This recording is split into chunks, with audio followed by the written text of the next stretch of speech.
अस्सलाम वालेकुम, क्या हाल है दोस्त? सब ठीक हो? हम फिर आपकी खिदमत में हाज़िर हुए, मोहम्मद दाऊद सुलेमान।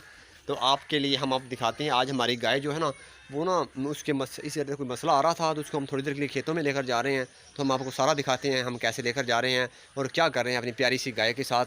तो इसने चारा भी थोड़ा सा कम खाया था, तो हमें डाउट हुआ शायद कोई मसला है इसको, तो इसको अभी हम बाहर लेकर जा रहे हैं। तो हम आपको सारा दिखाते हैं, आइए।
अंदर लाकर बांध दिया अब।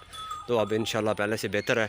तो ये ना चारा आज इसने देखें, चारा थोड़ा सा कम खाया है, तो हमें डाउट हुआ शायद पता नहीं क्या मसला है। देख रहे हैं आप, तो इसको आज हमने नहलाया भी नहीं है, इंशाल्लाह सुबह नहलाना भी है।